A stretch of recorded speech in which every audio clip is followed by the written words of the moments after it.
Clovis Casali. Welcome to Correspondence, the show bringing you reports from our teams around the world. This week, we're taking you to Iran for the country's COVID-19 vaccination campaign, to Kenya, where camel milk is a thriving industry, but first to Thailand. The country is largely Buddhist, but in the four southern provinces close to the border with Malaysia, Muslims represent roughly 30% of the population. Since 1946, Thailand officially recognizes the use of Sharia law for Muslims in those areas. Our correspondents Constantin Simon and Didier Gruel got the chance to follow police officers patrolling, enforcing Sharia law, and making sure that no couple flirts on the streets. It's 8 p.m. in Yaha, a town in the southernmost region of Thailand. This evening, like every other, these policemen are patrolling the streets. Originally formed to look out for signs of insurgent activity, in recent months they've had a second group of people in their sights. Young, unmarried couples.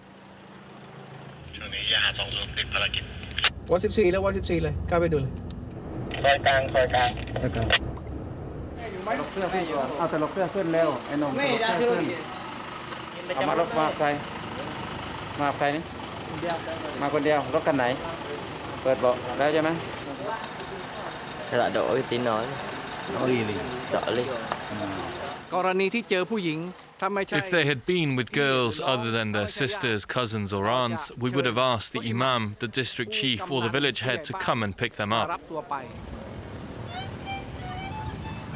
Yaha's 15,000 people are predominantly Muslim. Local security forces and the town's mayor recently signed an agreement with local religious leaders to establish Hukum Pakat. Based on Sharia law, this decree allows security forces and volunteers to question young people who are flirting with each other. They do not have the power to take legal action against them, but can send them to the imam for lessons in morality. Hukum Pakat is not the same thing as Sharia law. We do not force young people to marry, despite what the media says. No, we don't do that. Hukum Pakat is a tool to prevent young people from committing crimes. It is only applicable to Muslims. We want to be able to keep our children 100% on the path of Islam. That is all. Anchana is based in the neighbouring region of Patani, a stronghold for Islamist separatists. She's a human rights activist and one of the few people to have publicly opposed the way the moral code is being imposed. I don't believe everyone in Yaha district accept the process of Hukum Pakat. Not only men, women, children, all participants in the village should involved in the process. Young people were never asked what they thought of the rules, and it's made them deeply distrustful of the authorities.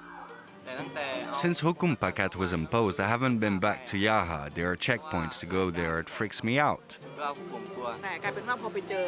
In some remote villages, when they catch a young couple, they force them to marry. This young Buddhist Muslim couple refuses to abide by the new restrictions. Flirting amongst boys and girls is only natural when we like each other.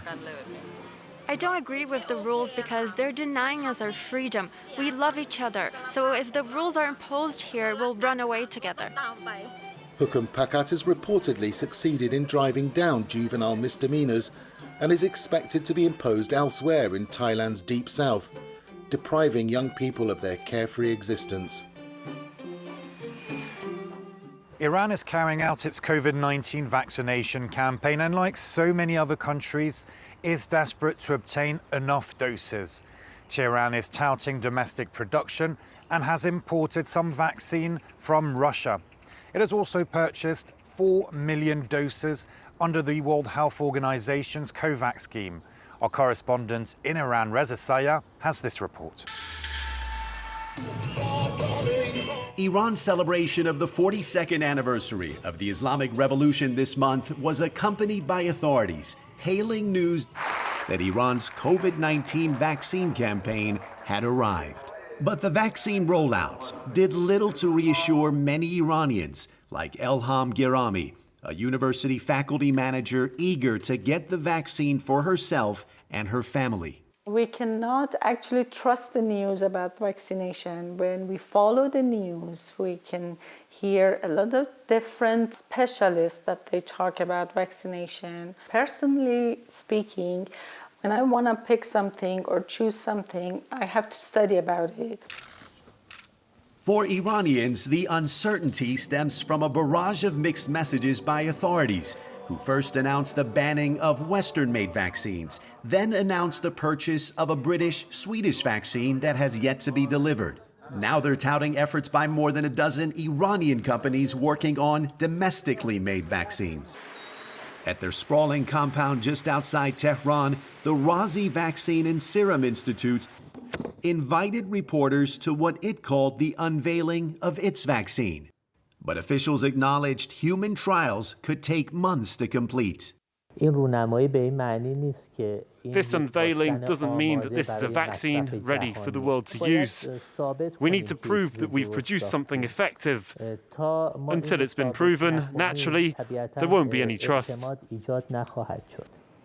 To date, the only vaccines approved for use in Iran are 20,000 doses of the Russian-made Sputnik V, a far cry from the supply needed to immunize 82 million Iranians. Coronavirus has led to lockdowns around the world, and for artists it can mean exploring new paths for inspiration. This year, the Photo Brussels Festival is looking at how the pandemic is affecting the works of photographers. Exposure in a World is the theme of the 5th edition of the event held in the Belgian capital. The exhibition is on until end of March. Alix Le Bourdon and Dave Keating met with some of those taking part.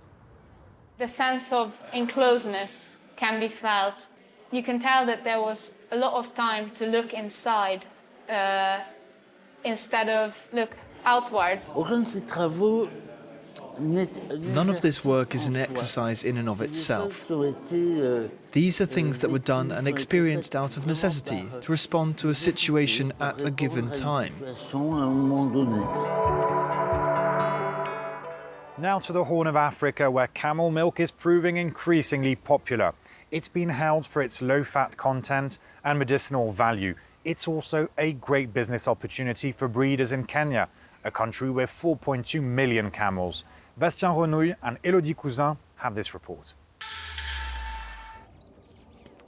Behind these bushes, around 20 baby camels are waiting for their mothers.